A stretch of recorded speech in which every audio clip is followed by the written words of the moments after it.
Okay, so yesterday we have discussed about the Coulomb's law, and we have also studied that how it is going to apply a force on a test charge, right?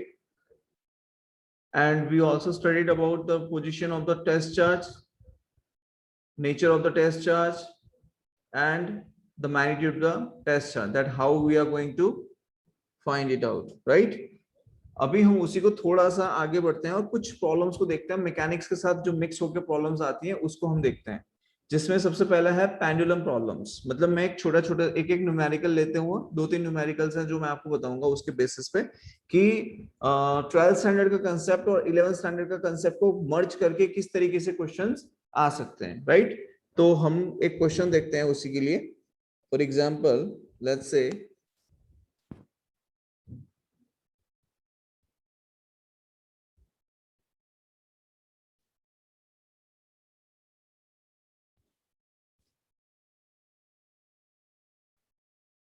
मान लीजिए यहां पर हमने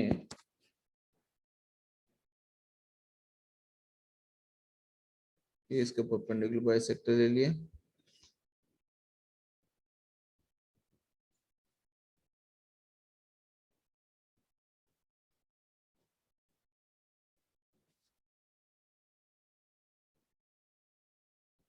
यहां पर हमने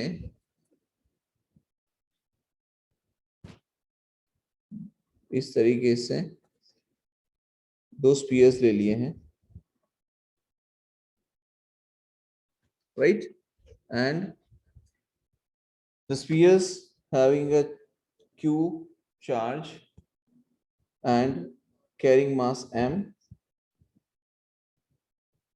q charge with mass m, q charge with mass m। ये pendulum जैसे लटका देते हैं ना, उस तरीके का हमने यहाँ पर किया हुआ है कुछ, ठीक है? समझ में आ रहा है बेटा?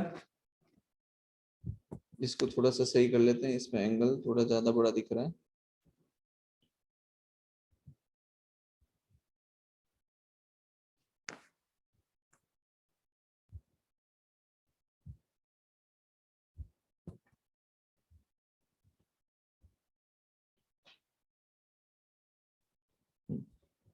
सो Q charge and M mass लिया है, and the angle between this is, ये भी थीटा एंगल है एंड ये भी थीटा एंगल है, both are having a same angle. समझ में आ रहा है? लेंथ हमने लिया है बेटा एल इसकी, ये भी एल लेंथ है सिमिलरली, ठीक है?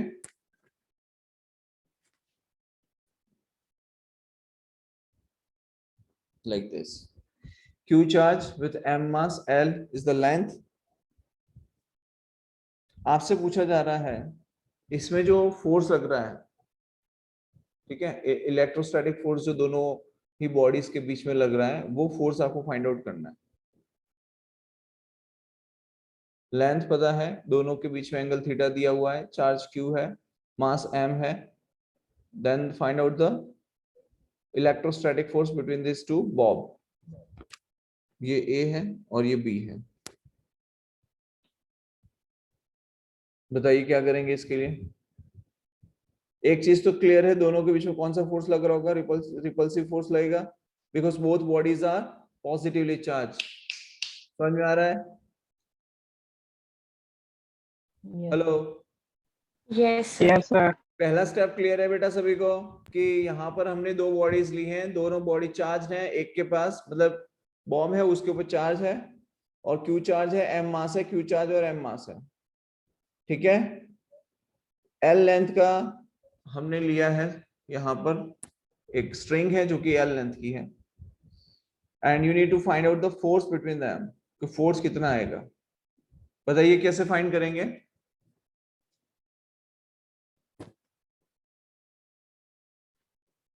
देखिए, एक इस पे force on A due to B इस डायरेक्शन में लग रहा होगा,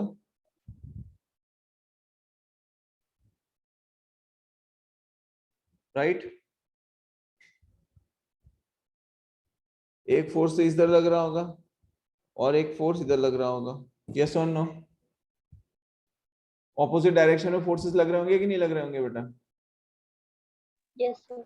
यस सर। भाई ये बी ए पे लगा रहा होगा, जैसे अगर ये है, ठीक है, मान लीजिए यहाँ पर ए है, यहाँ पर बी है, दोनों पॉजिटिवली चार्ज है, तो ये ए वाला बी पे इस तरफ लगाएगा और ये बी वाला ए पे इस तरफ लगा रहा होगा, मतलब दोनों ही ऑपोजिट डायरेक्शन में फोर्सेस एक्ट कर रहे हैं। यस और no? Yes, sir. Yes, sir. Yes, sir. ठीक है, अब समझिए इस क्वेश्चन को कैसे ब्रेक करना है, समझिए। अब देखो, जैसे मान लो फोर्स, इसे इलेक्ट्रो, ये भी force on A due to B लिख लेता हूं, इजी रहेगा, और ये आगे force on B due to A. अब दोनों ही जो फोर्सेस हैं वो कैसे हैं? इलेक्ट्रोस्टैटिक फोर्स हैं दोनों ही, and both will be same, क्योंकि चार्ज सेम है, मास सेम है, सब कुछ सेम ही है यहाँ पर। ठीक है, अच्छा, अब मास है तो मास की वजह से डाउनवर्ड डायरेक्शन में फोर्स कौन सा लग रहा होगा? mg फोर्स एक्ट कर रहा होगा डाउनवर्ड डायरेक्शन में। यस और नो? डाउनवर्ड Yes, डायरेक्शन में sir. कौन सा फोर्स लग रहा होगा? mg फोर्स लग रहा होगा। अब आप एक चीज समझिए कि यहाँ पर ये एंगल तो आपने बेटा ले लिया है थीटा, ये एंगल क्या ले लिया है? थीटा। अच्छा, तो अब इसको मैं थोड़ा सा रिमूव कर रहा हूं तो थोड़ा सा समझना इजी हो जाएगा आपके लिए। देखिए,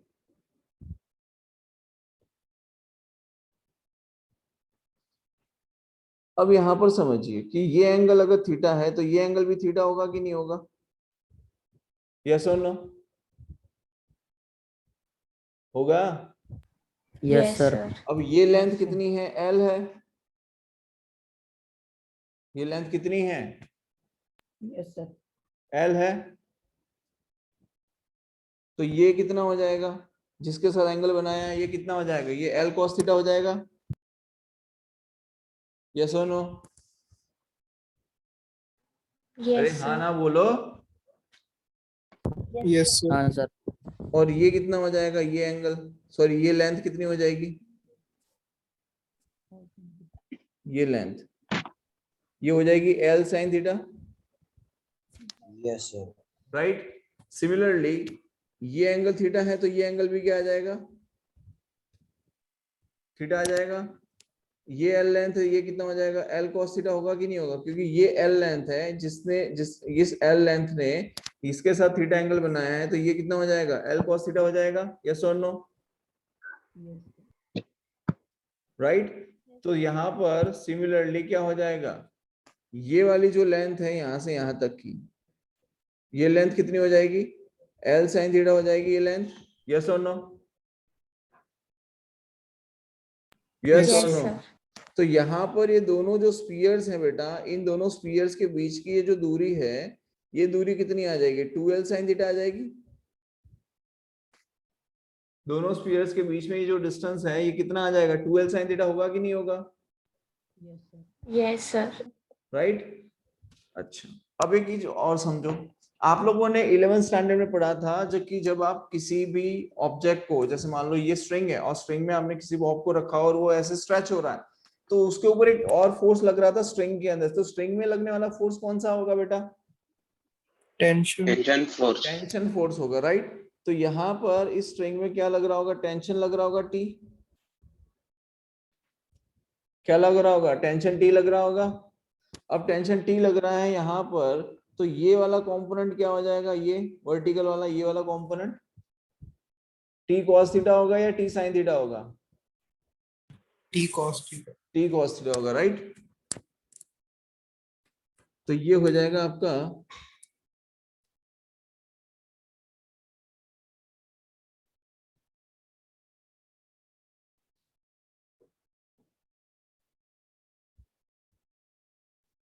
देखो,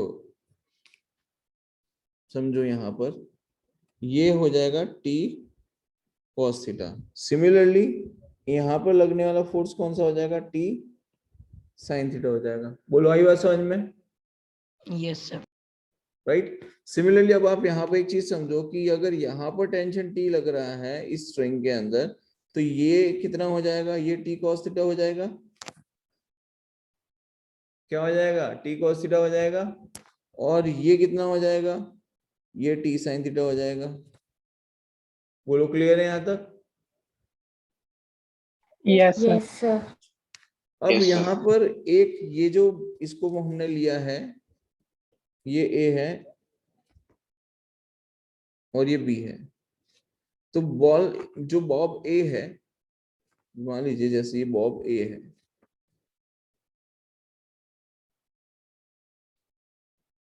ठीक है।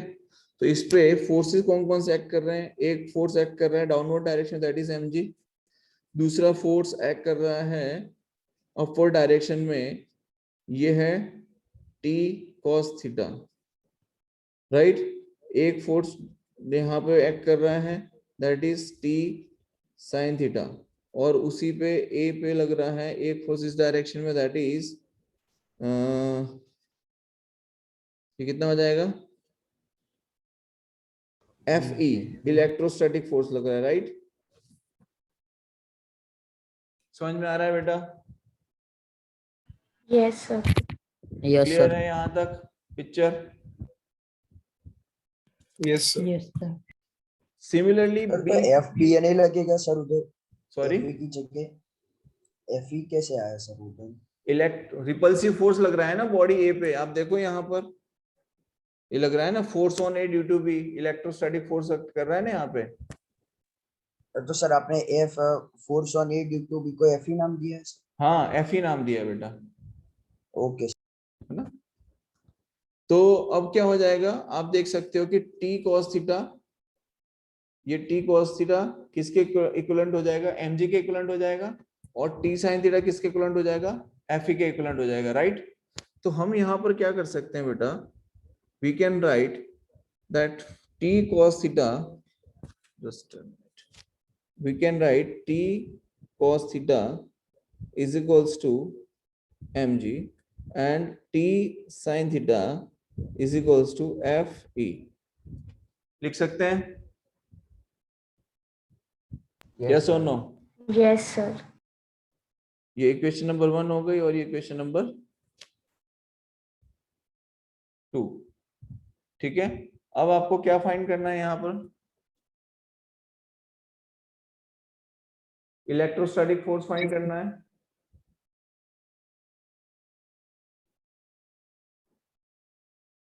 इलेक्ट्रोस्टैटिक फोर्स हम फाइंड कर सकते हैं।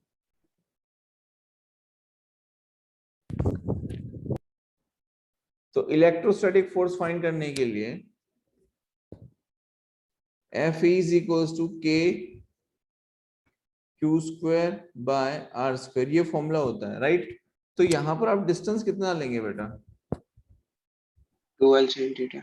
12 sin sin theta, very good. 12 sin theta. तो ये Fe की वैल्यू कितनी आ जाएगी? K Q square by 2L sin theta whole square.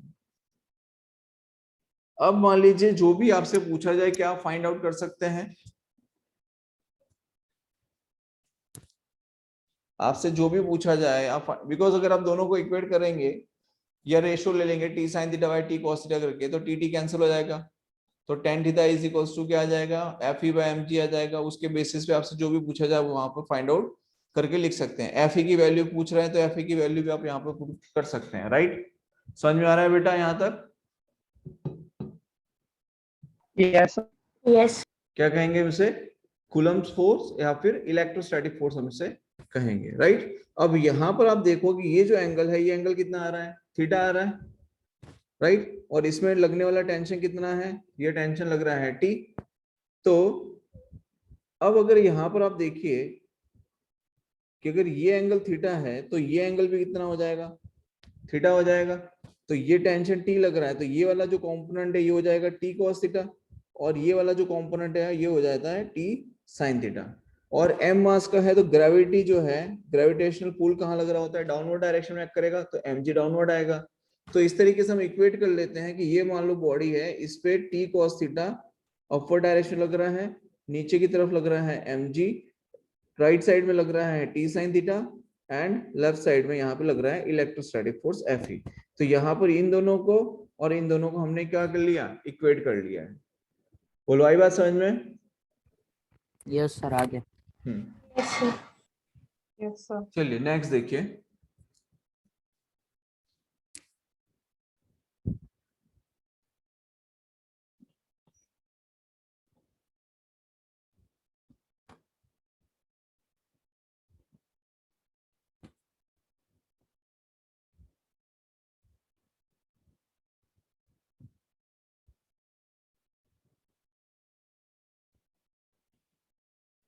चलिए यहाँ पर सिमिलरली हमने उसी तरीके से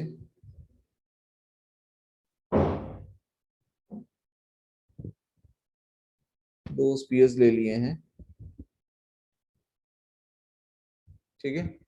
अब यहाँ पर क्या किया बेटा, इसके पास मास है m1 और चार्ज है q, इसके पास है मास m2 एंड चार्ज है q। चार्ज सेम है लेकिन मास में क्या वेरिएशन है वो मैं बताता हूं कि यहाँ पर m1 is greater than m2 है, m1 का मास m2 से क्या है, बड़ा है। और यहाँ पर ये जो एंगल बन रहा है, ये एंगल बन रहा है द वन इज, ये एंगल है θ1 और ये एंगल है θ2।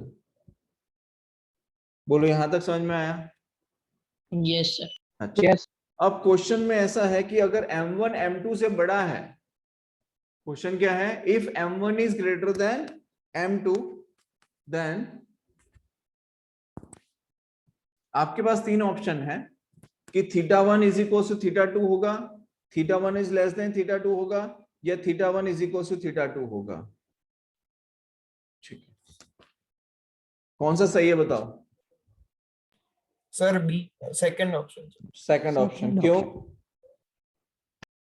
सर अगर सर हम m1 और q की बात करें तो सर उसमें t cos θ1 is equal to m1g होगा, पर सर m1g की वैल्यू m2g से बड़ी होगी, तो सर इसका मतलब t cos θ1 भी सर बड़ा होना चाहिए। और sir cos theta, sir tension तो सर फिक्स्ड है, cos θ1 की सर मैक्स वैल्यू तब होगी जब एंगल मिनिमम होगा, तो सर इसलिए θ1 इज। और कोई एक्सप्लेनेशन? एनीवन?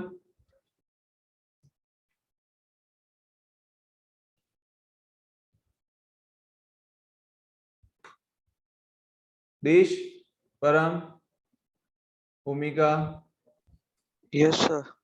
सर मेरे हिसाब से sir m1q is greater than m2 है, तो सर t cos थीटा भी ग्रेटर होगा, तो फिर सर आई थिंक θ1 भी ग्रेटर होना चाहिए, सो ऑप्शन 3। ठीक है, और कोई एक्सप्लेनेशन है?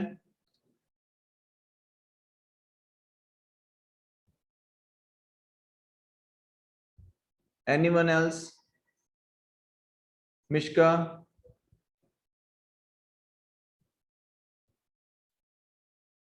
श्यामा? कौशा? रोहन? मीत? येशा?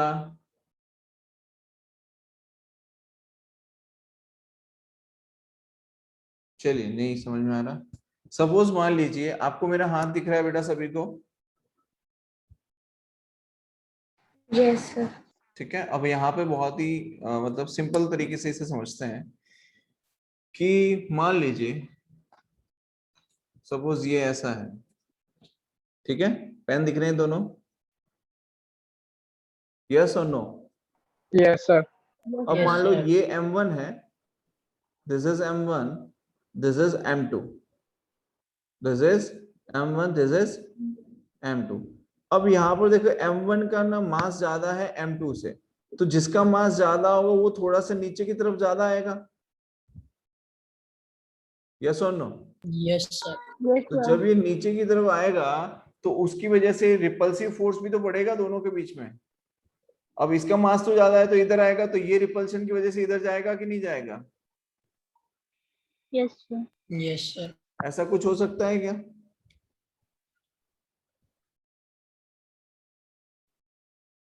यस और नो? Yes sir. तो बढ़े कौन सा एंगल बढ़ जाएगा? θ2 वाला बढ़ जाएगा भाई। अगर ये ऐसा आया तो इसकी रिपल्शन की वजह से इधर जैसा यस जाएगा, सर, तो θ2 वाला θ1 इज लेस देन θ2 आ जाएगा। क्या आंसर आ जाएगा? Yes sir. θ1 is less than θ2। बोलो क्लियर है यहां तक? Yes sir.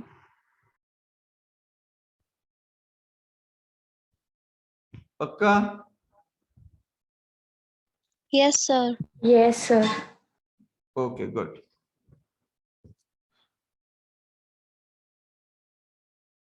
चलिए नेक्स्ट देखिए।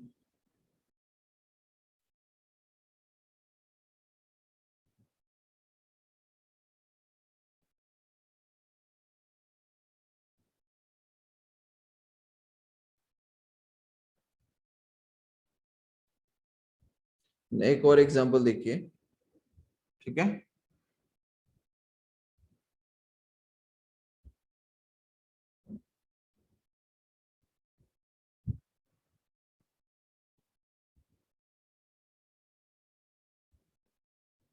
यहां पर क्या किया है कि यहाँ पे हमने दो चार्ज लिए हैं, एक यहाँ पर है और एक यहाँ पर है, कुछ इस तरीके से, ठीक है।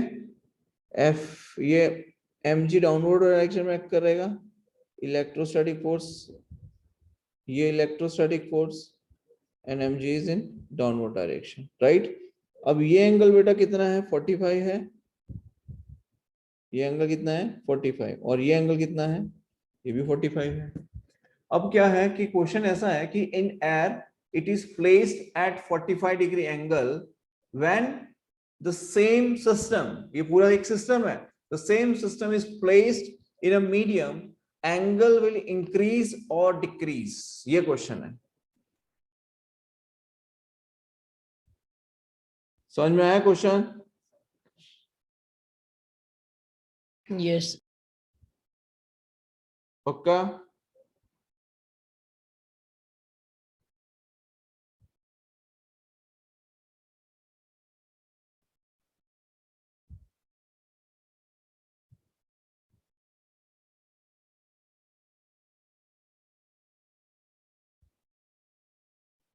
बताइए क्या आंसर आएगा बेटा।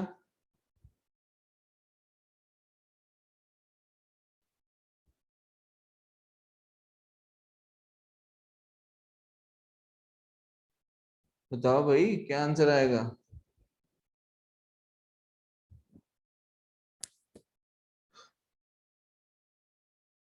सर कांस्टेंट रहेगा angle. Sir unchange. Sir constant रहेगा। ओके, सर डिक्रीज होगा। सॉरी, डिक्रीज होगा। डिक्रीज होगा, ओके। और कोई?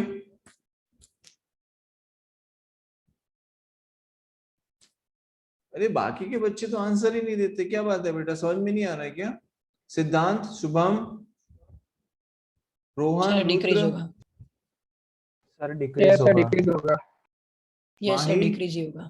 माही Patel and Mahi Parikh both.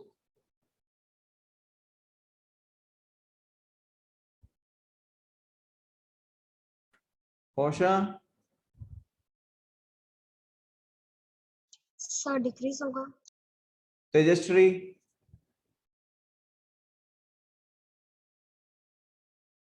Nishka, yes sir बेटा क्या आएगा आंसर? डिक्रीज होगा। डिक्रीज होगा, ठीक है। चलिए, डिक्रीज क्यों होगा बेटा?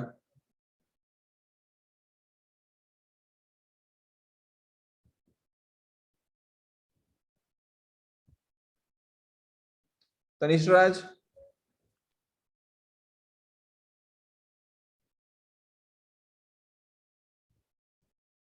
तनिष राज, यस सर। इंक्रीज होगा डिक्रीज होगा या कांस्टेंट रहेगा?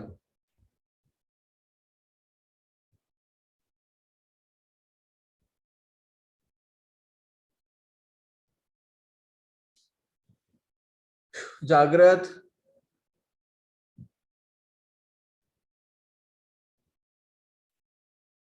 जागृत,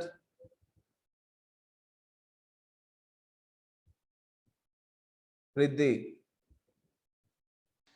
सर डिक्रीज होगा। नक्षत्र, सर नहीं पता। परम, सर हम्म। एक्सप्लेनेशन नहीं है पर इंक्रीज होगा ऐसा लग रहा है। जैनम, सर शायद कांस्टेंट ही रहेगा। जैनिल,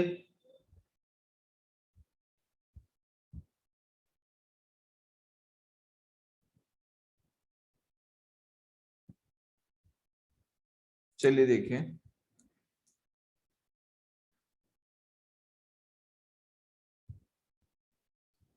देखिए आपको पता है कि जब आप किसी सिस्टम को मीडियम में रखते हैं बेटा, तो मीडियम में रखने पे आपको भी पता है कि F इन अ मीडियम, जैसे कि कोई भी फोर्स होता है जब आप इसे मीडियम में रखते हैं, ठीक है, तो मीडियम में रखने पे जो एयर में रखा हुआ सिस्टम है उससे फोर्स कितना होता है, 1/k टाइम्स हो जाता है।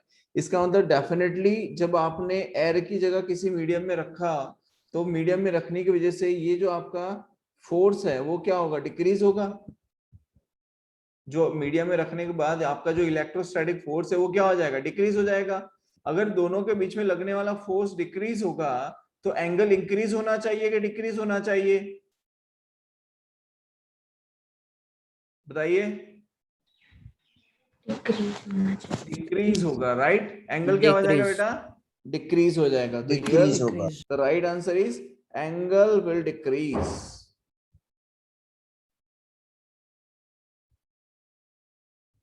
यहां तक किसी को कोई डाउट है तो बताओ पहले। Anyone has any doubt here? No sir. पक्का? यस। गुड, चलिए आगे देखते हैं। नेक्स्ट है इलेक्ट्रिक फील्ड। अब देखिए काफी सारी चीजें आपको सेम ही मिलेंगी, जैसे हमने इलेक्ट्रोस्टैटिक फोर्स के अंदर हमने स्टडी किया था, वही सारी चीजें आपको फिर से रिपीट करनी है, लेकिन यहाँ पे थोड़ा सा चेंज आएगा, वो चेंज को हम समझते हैं, ठीक है।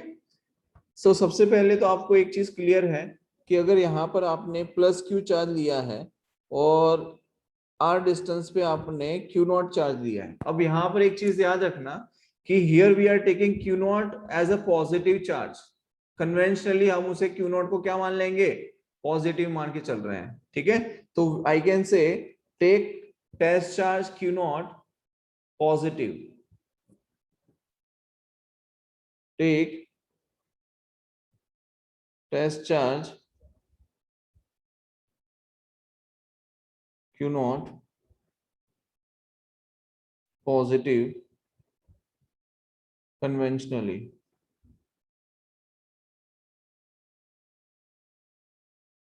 ठीक है बेटा। अच्छा, अब इन दोनों के बीच में दूरी कितनी है, the distance between this two charges is r। कितना डिस्टेंस है दोनों के बीच में, r। अच्छा, अब ये जो +q चार्ज है ये q0 टेस्ट चार्ज पे फोर्स अप्लाई कर रहा होगा, यस और नो? Yes sir. तो मेरा यहां पर क्वेश्चन ऐसा है बेटा कि +q चार्ज में ऐसा तो क्या होता है जिसकी वजह से जैसे ही आप टेस्ट चार्ज को उसके पास लेके आते हो तो टेस्ट चार्ज के ऊपर वो फोर्स लगा देता है, वो रिपेल कर देता है उसको। ऐसा क्या होता है इस +q के अंदर? ये जो आप पॉजिटिव चार्ज ले रहे हो, इस पॉजिटिव चार्ज के अंदर कुछ तो ऐसी बात होनी चाहिए ना जिसकी वजह से जैसे ही आप उसके पास में q0 टेस्ट चार्ज लेके आते हैं तो तुरंत ही वो क्या कर देता है, उस पर फोर्स अप्लाई कर देता है और उसे रिपेल कर देता है, राइट। समझ में आ रहा है बेटा? Yes sir. Okay great. तो यहां पर समझना ये है, हम कहते हैं कि फोर्स लगने के लिए दो बॉडीज का कांटेक्ट में आना जरूरी होता है। Like we always say that push और pull on any object is called a force, लेकिन वो कांटेक्ट फोर्स होता है। यहां पर हम बात कर रहे हैं नॉन कांटेक्ट फोर्सेस की। For example moon and earth सबसे बड़ा एग्जांपल है इसका। Moon and earth both are not in contact with each other, still they are exerting a force on each other. Why? Because वहां से इन दोनों body के पास मास है और जिस बॉडी के पास मास होता है वो ग्रेविटेशनल फील्ड प्रोड्यूस करती है। क्या प्रोड्यूस करती है? ग्रेविटेशनल फील्ड प्रोड्यूस करती है। सिमिलरली जो क्यू टेस्ट चार्ज, सॉरी यहाँ पर जो हमने पॉजिटिव चार्ज लिया हुआ है जो कि एक पॉइंट चार्ज है, तो वो जो पॉइंट चार्ज है वो क्या कर रहा है, वो भी इसी तरीके के फील्ड को जनरेट करता है। और यहाँ पर जो पॉजिटिव चार्ज फील्ड जनरेट कर रहा है उसे हम कहेंगे इलेक्ट्रिक फील्ड। क्या कहेंगे बेटा? Electric field. तो यहाँ पर ये जो इलेक्ट्रिक फील्ड प्रोड्यूस हुई, उस इलेक्ट्रिक फील्ड की रेंज में जो भी चार्ज आता है उस चार्ज पे वो क्या कर रहा होगा, फोर्स अप्लाई कर रहा होगा। बोलो, आई बात समझ में? सर रिपीट Yes, करो ना। sir. जैसे यहां पर मान लीजिए बेटा +q चार्ज है, अब प्लस क्यू चार्ज की रेंज में और कोई ऐसा और कोई इसी प्रॉपर्टी का चार्ज अगर उसकी रेंज में आ जाता है तो वो क्या करेगा, उसके ऊपर फोर्स अप्लाई करेगा। बोलो बात आई समझ में? Yes sir. जैसे कि सर हम एक लेकिन मैग्नेट फोर्स लेते हैं, अप्लाई, राइट? हम लोग क्या करते हैं बेटा, एक मैग्नेट लिया मान लो, उस मैग्नेट को आपने रखा एक पेपर पे, इस तरीके से मैग्नेट को पेपर पे रख दिया। अब आप जैसे ही टैप करते हैं और अगर आपने आयन फीलिंग्स आसपास में डाल रखी हैं उसके, तो जैसे ही आप अट्रैक्ट करते हो, आयन फीलिंग्स क्या हो जाती है, उस मैग्नेटिक फील्ड लाइंस के अकॉर्डिंग अरेंज हो जाती है, राइट? व्हाई? बिकॉज मैग्नेट की प्रॉपर्टी है कि वो मैग्नेटिक फील्ड लाइन को प्रोड्यूस कर रहा है वहां पर। सिमिलरली यहां पर हमने जो पॉजिटिव चार्ज लिया हुआ है बेटा, वो पॉजिटिव चार्ज क्या कर रहा है, अपनी एक अरोमा क्रिएट कर रहा है, एक फील्ड क्रिएट कर रहा है। उस फील्ड में आने वाला सेम प्रॉपर्टी का चार्ज उसके ऊपर क्या लगा रहा है, उसके ऊपर क्या लागू हो जाता है, फोर्स लग जाता है, राइट? इस फोर्स को हम कहते हैं इलेक्ट्रोस्टैटिक फोर्स। तो प्लस क्यू चार्ज में से क्या निकला, इलेक्ट्रिक फील्ड, और उस इलेक्ट्रिक फील्ड की वजह से क्या लग रहा है, इलेक्ट्रिक फोर्स लग रहा है। बोलो ये दो चीजें क्लियर है? Yes sir. Yes, sir. Yes, sir. तो यहाँ पे लगने वाला जो फोर्स है, उस फोर्स की एक तो जो डायरेक्शन है आर, वो डायरेक्शन हमने ले ली है कुछ इस तरीके से, एंड प्लस क्यू पे, क्यू नॉट पे लगने वाला जो फोर्स है वो एफ है। अब जिस डायरेक्शन में फोर्स एक्ट कर रहा है, बेसिकली जिस डायरेक्शन में इलेक्ट्रिक फील्ड जा रही है, उसी डायरेक्शन में क्या होगा, फोर्स एक्ट कर रहा होगा। दैट मींस प्लस क्यू से निकलने वाली जो इलेक्ट्रिक फील्ड है वो इसी डायरेक्शन में जा रही है, तभी उसको रिपेल्शन फोर्स लग रहा है इस डायरेक्शन में। बोलो आई बात समझ में? यस और नो? Yes, sir. तो यहाँ पे लगने वाला जो फोर्स है एफ, इसे हम कहेंगे के Q naught by R square. ये कौन सा फोर्स लग गया, इलेक्ट्रिक फोर्स लग गया। और आर कैप आप लिख सकते हो यहाँ पर फॉर डायरेक्शन। बोलो क्लियर है बेटा? सिमिलरली अगर आप यहां पर ये प्लस क्यू की जगह मान लीजिए आपने यहां पर माइनस क्यू चार्ज ले लिया, कौन सा चार्ज ले लिया, यहां पर ये जो पॉइंट चार्ज हम ले रहे हैं, इस पॉइंट चार्ज की जगह मान लीजिए यहां पर आपने ले लिया माइनस क्यू चार्ज, और ये है क्यू नॉट, ठीक है? तो माइनस क्यू से क्यू की दूरी कितनी है, सेम वही आर डिस्टेंस लिया हुआ है, पोजीशन भी इसी डायरेक्शन में है, ठीक है? अच्छा, पोजीशन को मैं अभी शो नहीं कर रहा हूं क्योंकि हमने यहाँ पे नेगेटिव चार्ज लिया है, तो उसको हम कॉम्प्लेक्स नहीं बना रहे, ठीक है? मान लीजिए सबसे पहले तो आप एक चीज समझिए, माइनस क्यू चार्ज है और क्यू नॉट चार्ज है, तो minus Q charge Q not को अपनी तरफ खींच रहा होगा, यस और नो? Yes sir. Yes, लगने sir. वाला फोर्स किस डायरेक्शन में होगा, इस डायरेक्शन में लग रहा होगा फोर्स, यस और नो? Yes sir. अब जिस डायरेक्शन में फोर्स है, क्या उसी डायरेक्शन में इलेक्ट्रिक फील्ड भी एक्ट कर रही होगी, यस और no? Yes sir. Yes, sir. Electric field की direction yes sir. And force की डायरेक्शन दोनों सेम है। अच्छा, अगर यहां पर हम पोजीशन वेक्टर बेटा आर इस डायरेक्शन में ले लेते हैं, माइनस क्यू से प्लस क्यू की तरफ, अब फोर्स किस डायरेक्शन में लग रहा है, इस डायरेक्शन में लग रहा है, राइट? फोर्स किस डायरेक्शन में लग रहा है, towards minus Q, towards minus Q, लेकिन पोजीशन हमने किस तरफ ली है, माइनस क्यू से क्यू नॉट के लिए। तो इलेक्ट्रिक फोर्स हम क्या लिखेंगे,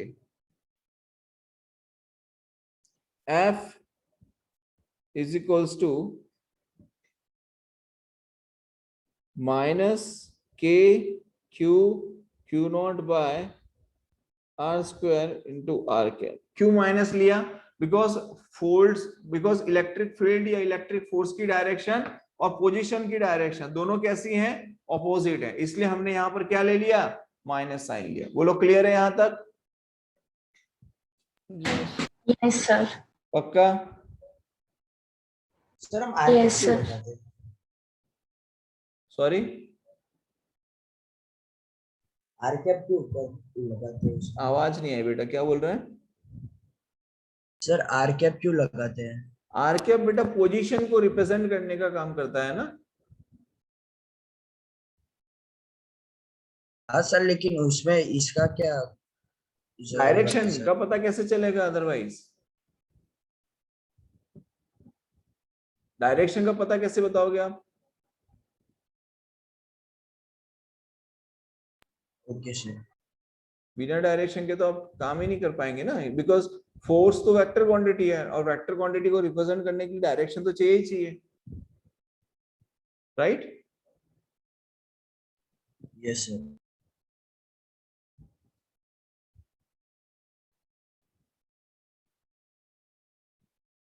ओके, क्लियर है यहां तक? तो यहां पर माइनस क्यू हो या प्लस क्यू हो, दोनों ही एक अपनी एरोमा क्रिएट करते हैं अपने आसपास में, या फिर वी कैन से एक इलेक्ट्रिक फील्ड को जनरेट कर रहे हैं। For a positive point charge electric field is radially outwards, for a negative point charge electric field is radially inwards.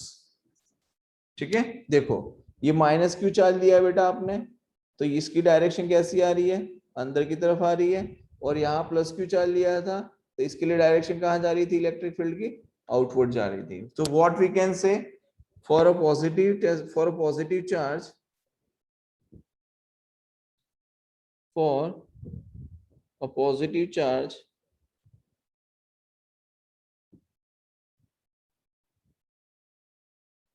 electric field is radially outwards। ठीक है, दूसरा समझो, for a negative charge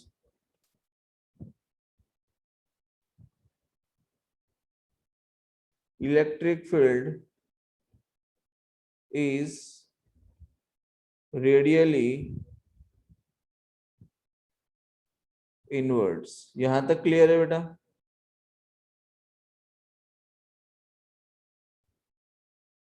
hello, yes sir. Yes, sir. सोना नहीं है भाई साहब, जगते रहो।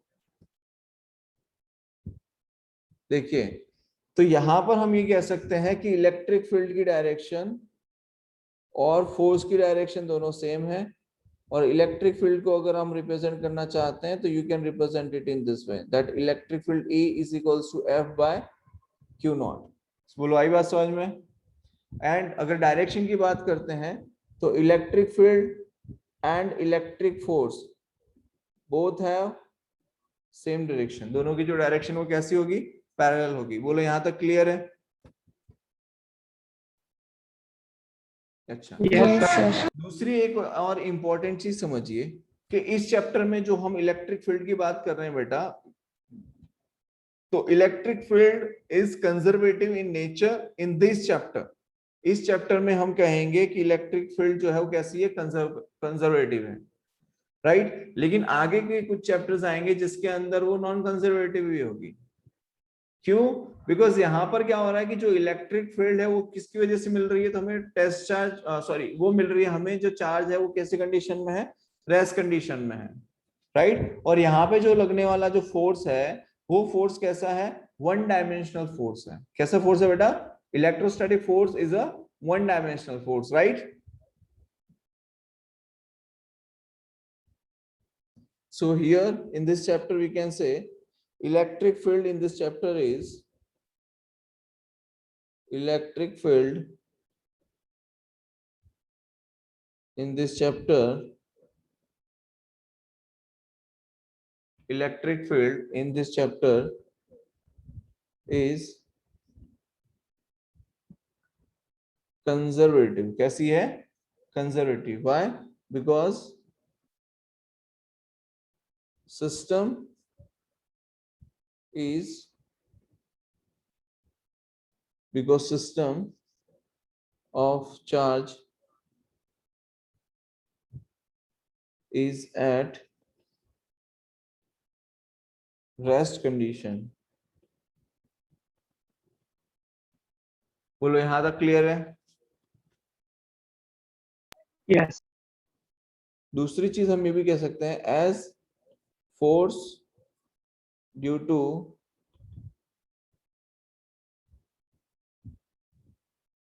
Electric field is one dimensional.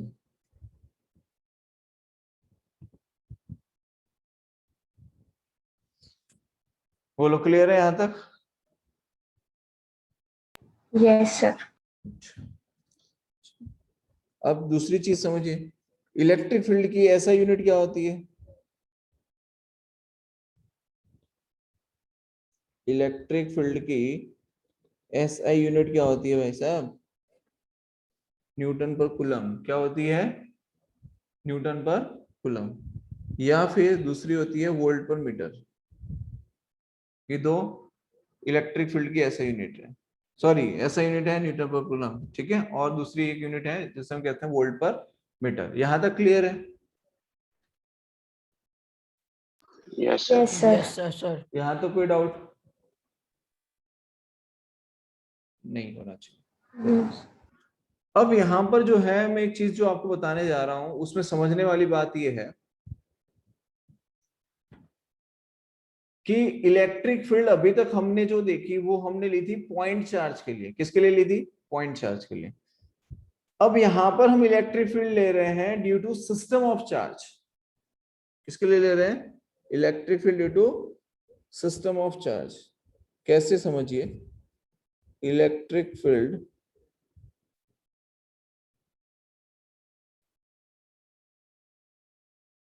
Due to system of charge, ठीक है। अब मान लीजिए आपने यहां पर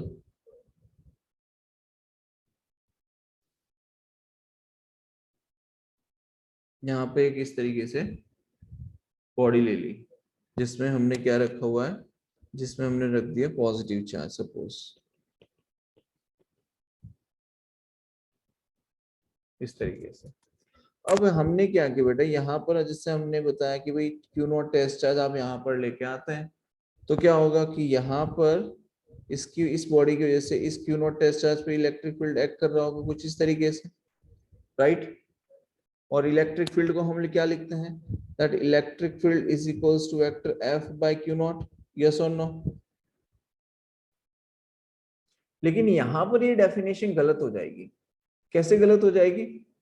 तो समझिए, जब आपने ये क्यू नॉट टेस्ट चार्ज यहां पर लेके आए, तो इसकी वजह से यहां पर क्या होगा? एक गैपिंग क्रिएट होगी। गैपिंग कैसे क्रिएट हो जाएगी समझिए।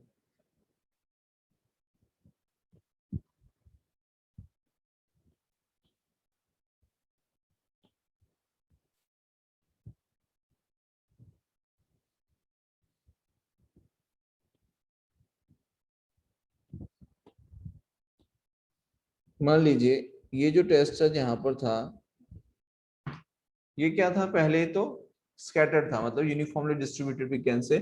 और डिस्ट्रीब्यूशन जो है वो अब क्या हो जाएगा? पूरा चेंज हो जाएगा। कैसे हो जाएगा?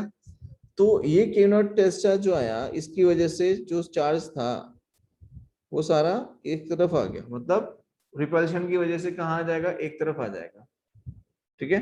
अब क्या होगा कि अब ये जो क्यू नॉट टेस्ट चार्ज है जिसके ऊपर इलेक्ट्रिक फील्ड ई एक्ट कर रहा था, अब यहाँ पर वो इलेक्ट्रिक फील्ड एक्ट नहीं करेगी जो पहले कर रही थी। यहाँ पर जो इलेक्ट्रिक फील्ड मिलेगी, that electric field be different from the first one. तो यहाँ पर हमें जो इलेक्ट्रिक फील्ड मिलेगी, ये इलेक्ट्रिक फील्ड मिलेगी ई डैश, और उसकी वजह से जो हमें फोर्स मिलेगा वो फोर्स मिल रहा होगा एफ डैश। क्या मिल रहा होगा? F dash. जैसे यहाँ पर क्यू नॉट टेस्ट चार्ज ले लिया, तो इसकी वजह से हमें मिलेगी electric field E dash and force मिलेगा एफ डैश। तो यहाँ पर जो इलेक्ट्रिक फील्ड मिलनी चाहिए थी उसमें और एक्चुअली रियलिटी में डिफरेंस आ गया। बोलो आई बात समझ में कि नहीं आई? पहले ही बताओ सर ये ऊपर वाला डिफरेंस क्या है सर इलेक्ट्रिक फील्ड चार्ज में? क्या कह रहे हो बेटा? ऊपर वाले में और इसमें चार्ज में डिफरेंस क्या है इलेक्ट्रिक फील्ड के? इसी पेज पे हाँ यस सर। कोई डिफरेंस नहीं है। मैं उसी कंक्लूजन पे आ रहा हूं। मैं तो ये बता रहा हूं कि हमने समझा था कि ऐसा होना चाहिए, राइट? ऐसा होना चाहिए, जैसा मैंने फर्स्ट वाला बताया कि भाई ऐसा होना चाहिए, जैसे टेस्ट चार्ज में तो यही हो रहा था अभी तक। लेकिन यहाँ पर हमने क्या लिया, एक बॉडी ली, बॉडी के ऊपर चार्ज डिस्ट्रीब्यूट किया, तो इस कंडीशन के अकॉर्डिंग ऐसा होना चाहिए। बट रियलिटी में ऐसा नहीं हो रहा है, क्योंकि जैसे ही आप इस टेस्ट चार्ज को इसके पास लेके जाते हो, तो टेस्ट चार्ज इसके पास जैसे ही जाएगा तो यहाँ पर रिपल्शन हो जाएगा। भाई पहले तो पॉइंट चार्ज था, तो पॉइंट चार्ज के अंदर तो वो डिस्प्लेस करेगा नहीं, क्योंकि उसके पास जगह ही नहीं है पॉइंट चार्ज के पास तो मूव करने के लिए, राइट? लेकिन यहाँ तो हमने क्या ले लिया, बॉडी ले लिया, बॉडी के ऊपर चार्ज रखा हुआ है, जिसकी वजह से जैसे क्यू नॉट वहां पर आएगा वो उसे डिस्टर्ब करेगा। मतलब ये सर जो पॉजिटिव Q0 चार्ज है, इंड्यूस हो जाएगा, सॉरी, पॉजिटिव चार्ज इंड्यूस हो जाएगा ना। हाँ मतलब पॉजिटिव चार्ज रिपल्शन की वजह से पीछे की तरफ चला जाएगा, तो नया इलेक्ट्रिक फील्ड मिलेगा, क्योंकि यहाँ पर ये जो प्लस क्यू नॉट लिया है इसकी फाइनाइट वैल्यू है। अब रियलिटी में होना क्या चाहिए आप समझिए, अगर आप चाहते हो कि सर ऐसी जो सिचुएशन क्रिएट हुई इस फाइनाइट क्यू नॉट चार्ज की वजह से वो क्रिएट नहीं हो, उसके लिए क्या करना चाहिए, उसके लिए क्या करना चाहिए? तो उसके लिए हम बेटा ये करेंगे कि ये जो स्टेटमेंट लिखा है हमने यहाँ पे, ये स्टेटमेंट गलत हो जाएगा। इसके लिए यहां पर आपको स्टेटमेंट देना पड़ेगा कि इलेक्ट्रिक फील्ड में, यहां पर जो हम इलेक्ट्रिक फील्ड लेंगे इसकी कंडीशन होगी that limit Q naught tends to 0 F by Q naught. ये स्टेटमेंट कंपलसरी रहेगा फॉर सच अ सिस्टम। क्यों, समझिए बात को। देखिए यहां पर जो सिस्टम था वो सिस्टम डिस्टर्ब क्यों हुआ, बिकॉज क्यू नॉट चार्ज की कोई फाइनाइट वैल्यू थी, उस फाइनाइट वैल्यू की वजह से रिपल्शन हुआ। लेकिन अगर क्यू नॉट चार्ज ऐसा हो कि उसको उसके पास में लाने से क्यू नॉट चार्ज की कोई इलेक्ट्रिक फील्ड इतनी है ही नहीं कि उस पूरे सिस्टम को डिस्टर्ब कर सके, मतलब नेग्लिजिबल अमाउंट ऑफ चार्ज वहां पर क्यू नॉट टेस्ट चार्ज के पास होना चाहिए। तो जब नेग्लिजिबल अमाउंट ऑफ चार्ज होगा क्यू नॉट टेस्ट चार्ज के पास में, तो उसकी खुद की तो कोई इलेक्ट्रिक फील्ड ही नहीं होगी, यस और नो?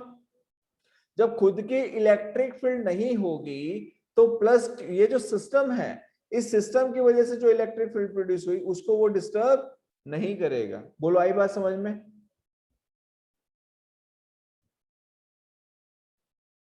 मतलब सर यहाँ पे जो क्यू नॉट है उसको मतलब उसका कोई चार्ज होना नहीं चाहिए ज्यादा है जो जिससे वो पार्टिकल का डिस्टर्ब हो सके, ऐसा है? एग्जैक्टली क्यू नॉट की वैल्यू हमने यहाँ पे लगाई limit Q naught tends to 0, that means Q naught की वैल्यू टेंड्स टू 0 होनी चाहिए। मैं ये नहीं कह रहा 0 हो जाएगी, बट 0.00000000000 ऐसे दो चार पेड़ी लिखते रहो और फिर 1 लगा दो, इतना छोटा चार्ज, तो उसकी वजह से क्या यहाँ पर कोई फर्क पड़ने वाला है? कोई फर्क नहीं पड़ने वाला है। तो जब हम ये कंडीशन लिखेंगे दैट इलेक्ट्रिक फील्ड के लिए limit Q naught tends to 0 F by Q naught, तभी ये सही लिखा हुआ कहलाएगा। पॉइंट चार्ज के लिए आप ये लिख सकते हो that electric field is equal to F by Q naught, लेकिन जब आप सिस्टम ऑफ चार्ज लेते हैं उस टाइम पर आप ये स्टेटमेंट नहीं लिख सकते, वो गलत साबित हो जाएगा, वहां पे वो डेफिनेशन गलत हो जाएगी। इसलिए हमें क्या लिखना चाहिए सिस्टम ऑफ चार्ज के लिए कि limit Q naught tends to 0, मतलब कि क्यू नॉट चार्ज की जो वैल्यू है वो बहुत ही कम है। सर तो फिर क्यू नॉट चार्ज को रिपल्शन क्यों करेगा पॉजिटिव के साथ? तो रिपल्शन कर ही कहाँ रहा है, वो थोड़ी ना कर रहा है, वो तो जो सिस्टम ऑफ चार्ज हमने रखा हुआ है वो उसके ऊपर फोर्स अप्लाई कर रहा है।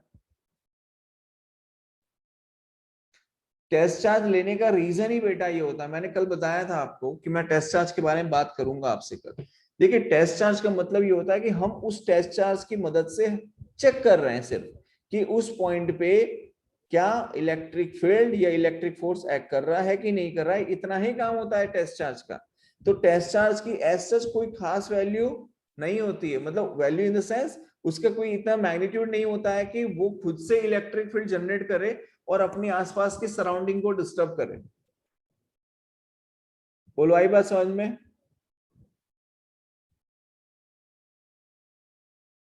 समझ में आ रहा है बेटा?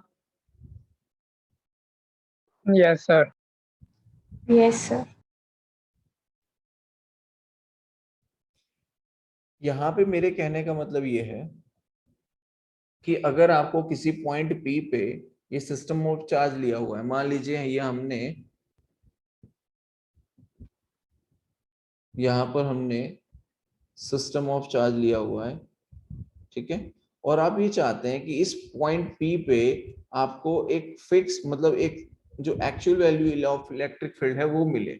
तो उसके लिए यहाँ पर आप जो टेस्ट चार्ज लेंगे वो टेस्ट चार्ज इतना छोटा होना चाहिए, उसकी वैल्यू इतनी छोटी होनी चाहिए कि ये टेस्ट चार्ज यहाँ पर इनकी जो अरेंजमेंट है उसको डिस्टर्ब ना करे। मतलब इनके बीच में ये जो डिस्टेंस है आर डिस्टेंस, उस डिस्टेंस को वो डिस्टर्ब ना करे, उतनी छोटी वैल्यू होनी चाहिए। मेरा कहने का मतलब ये है, जब वो उसे डिस्टर्ब नहीं करेगा तो फिर ये पूरा का पूरा इलेक्ट्रिक फील्ड जैसे एक पॉइंट चार्ज एक्ट करता है उसी तरीके से आपको ये मिलेगा। क्योंकि अगर ये डिस्टर्ब हो गई इसकी अरेंजमेंट, जैसे प्लस ऐसे रखा हुआ था ये, ठीक है, और डिस्टर्ब होने के बाद ये ऐसा हो गया, तो क्या इलेक्ट्रिक फील्ड जितनी पहले मिल रही थी क्या उतनी ही मिलेगी या चेंज हो जाएगी?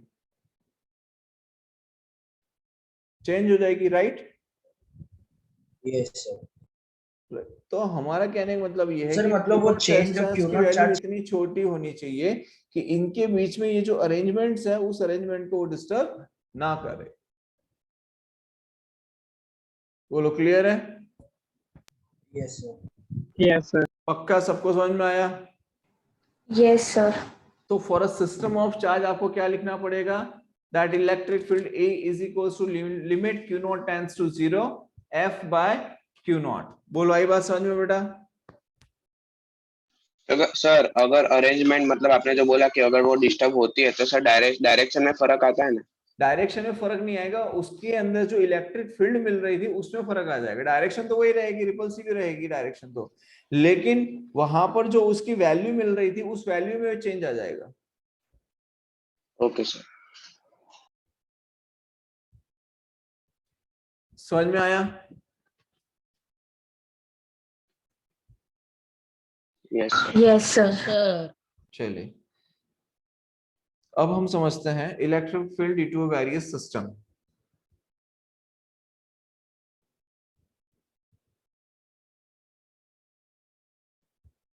इलेक्ट्रिक फील्ड ड्यू टू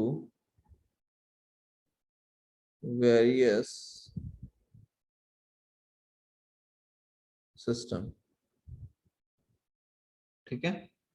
अच्छा, अब इस वेरियस सिस्टम में क्या है? तो सबसे पहले तो हम समझते हैं वेरियस सिस्टम में, जैसे कि मान लिए आपने, एक तो होता है कि हमने पॉइंट चार्ज की वजह से हम इलेक्ट्रिक फील्ड फाइंड कर रहे हैं। दूसरा हो गया continuous charge distribution. Continuous charge distribution मतलब मान लीजिए आपने कोई एल लेंथ का वायर लिया, उस पर आपने चार्ज डिस्ट्रीब्यूट कर दिया। ये पेंसिल है, इस पेंसिल पे आपने क्यू चार्ज रख दिया, right?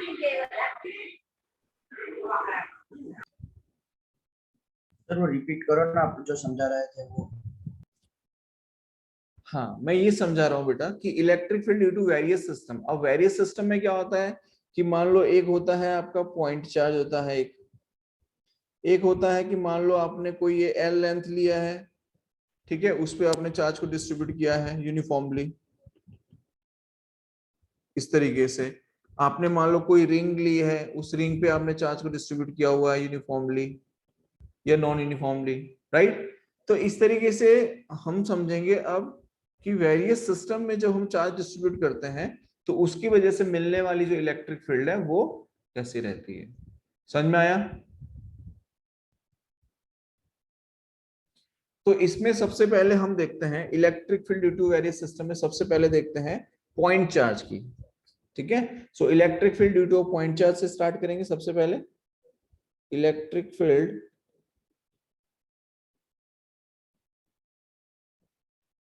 Due to a point charge.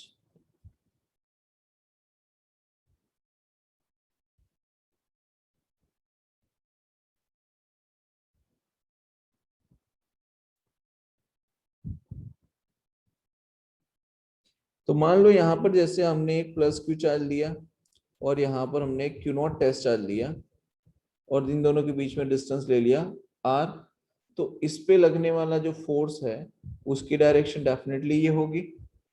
तो electric field and electric force दोनों की डायरेक्शन कैसी होगी? सेम। और यहाँ पे हमने जो पोजीशन वेक्टर लिया है आर का, वो भी इसी डायरेक्शन में लिया हुआ है।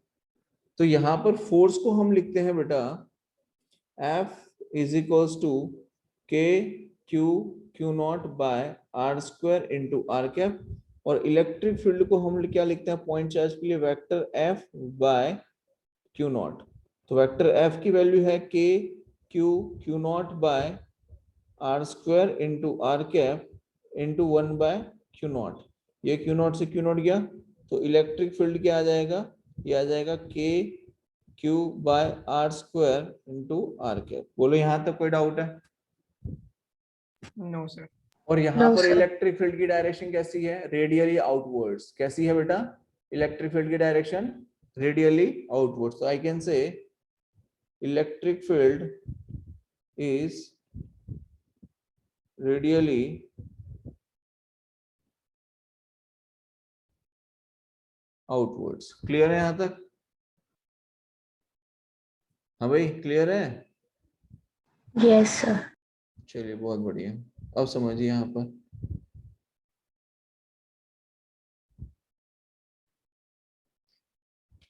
ये इलेक्ट्रिक फील्ड E हो गया और ये हमने डिस्टेंस R ले लिया। तो इन दोनों के बीच का अगर ग्राफ बनाएंगे तो कैसा जाता है ग्राफ, तो वो कुछ इस तरीके से रहता है, इस तरीके से। और यहाँ पर E is proportional to 1 by R square, इसे फॉलो करते हुए जाता है। ठीक है, तो आप देख रहे हैं कि R जैसे जैसे इंक्रीज होता जाता है वैसे वैसे इलेक्ट्रिक फील्ड क्या हो जाएगी, डिक्रीज हो जाएगी। बोलो आई बात समझ में? Yes sir. पक्का? Yes, sir. गुड। सेकंड है सुपरपोजिशन प्रिंसिपल। जैसे कि आपने ऑलरेडी स्टडी किया हुआ है, ठीक है, इलेक्ट्रिक फोर्स के अंदर सुपरपोजिशन प्रिंसिपल हमने पढ़ा था। सिमिलरली यहां पर भी वही कहानी है, ठीक है, इलेक्ट्रिक फील्ड के लिए भी सुपरपोजिशन प्रिंसिपल।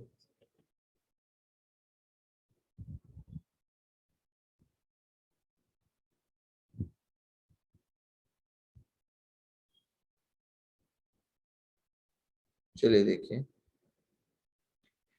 सुपरपोजिशन प्रिंसिपल में क्या होगा कि मान लीजिए यहां पर हमने एक टेस्ट चार्ज लिया हुआ था और पी पॉइंट पे आपको निकालना है। जैसे मान लो यहाँ पर Q1 चार्ज है, यहाँ पर Q2 चार्ज ले लिया और यहाँ पे Q3 चार्ज ले लिया, ठीक है।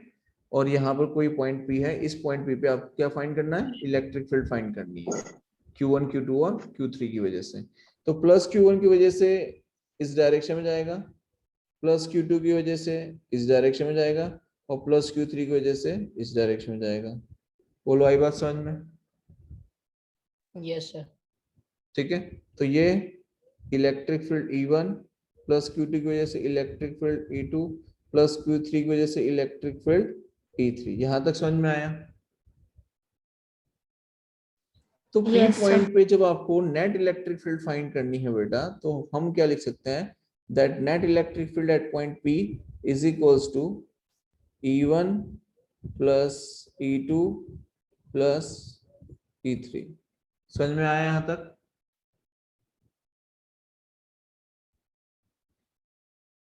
तो ये हो जाएगा K Q1 by R1 square. अच्छा, अब ये वेक्टर कितना है, तो ये R1 है, ये R2 है और ये R3 है। तो K Q1 by R1 square into R1 cap plus K Q2 by R2 square into R2 cap plus K Q3 by R3 square into R3 cap. बोलो यहां तक समझ में आया? Yes, sir. अच्छा, अब मान लो ऐसे n नंबर ऑफ चार्जेस हो तो क्या करेंगे, n number of charges are there, Q1 Q2 Q3 Q4 Q5 Q6 ऐसे n नंबर हैं, तो हम उसके लिए एक जनरल स्टेटमेंट लिखते हैं। और वो जनरल स्टेटमेंट हम क्या लिख सकते हैं, समझिए, we can write electric field at any point, मैं लिख देता हूं for n number of charges,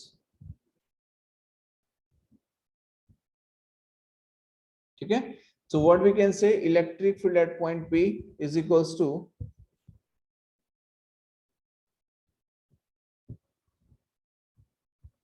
K times of summation I is equals 1 to n Qi upon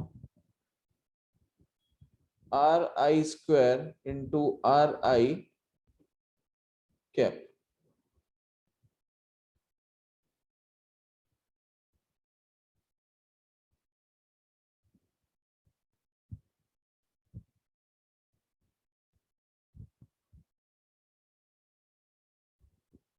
ये आ जाएगा electric field at any point P is equals to K times of QI RI square into RI cap. बोलो clear है यहाँ तक? Yes, sir. अगर यहाँ पर जियोमेट्रिकली अगर हम देखें, जैसे हम लोगों ने इलेक्ट्रोस्टैटिक फोर्स के अंदर भी देखा था जियोमेट्रिकली सिस्टम को स्टेबल करने वाली कंडीशन को, राइट? अगर हमने चार्ज को यूनिफॉर्मली डिस्ट्रीब्यूटेड किया होता है for a given system, then electric field be then electric field will be zero for the geometrical center of system। मतलब कि जैसे हमने कल भी स्टडी किया था कि हमने एक ट्रायंगल लिया था, उस ट्रायंगल में तीनों वर्टेक्स पे -q चार्ज रखा है, सेंटर पे हमने नेट फोर्स फाइंड करना था, राइट? तो उस कंडीशन में नेट फोर्स कितना मिल रहा था? तीनों की वजह से 0 मिल रहा था। सिमिलरली अगर यहां पर हम उसी कंडीशन को ध्यान में रखते हुए करें, देखिए जैसे यहां पर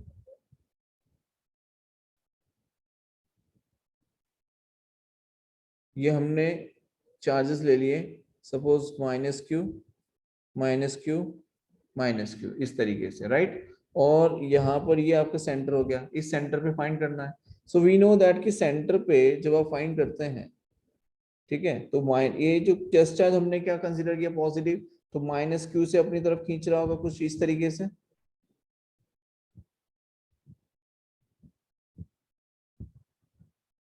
लाइक दिस, यस और नो, राइट? Yes, फिर ये sir. -q इस तरफ खींच रहा होगा, सिमिलरली ये -q से इस तरफ खींच रहा होगा। अब यहाँ पर एक चीज समझिए कि तीनों के बीच में जो बनने वाला एंगल है वो कैसा है? सिमेट्रिकल है, मतलब 120 120 एंड 120। बोलो आई बात समझ में? ये मान लो पॉइंट ए हो गया, ये मान लो पॉइंट बी हो गया, और ये मान लेते हैं पॉइंट सी हो गया। तो net force at point C क्या आ जाएगा? Net force at point C is equals to 0। तो नेट इलेक्ट्रिक फील्ड भी 0 ही होगी। जब फोर्स 0 है तो इलेक्ट्रिक फील्ड भी क्या होगी? 0 ही होगी। यस और नो? भाई समझ में आ रहा है? Yes, sir. Yes, sir. पक्का? Yes, sir. Yes, sir. बस तो ये जियोमेट्रिकली हमें समझना था। क्लियर है यहाँ तक? Yes, sir. Okay, Yes, great. sir.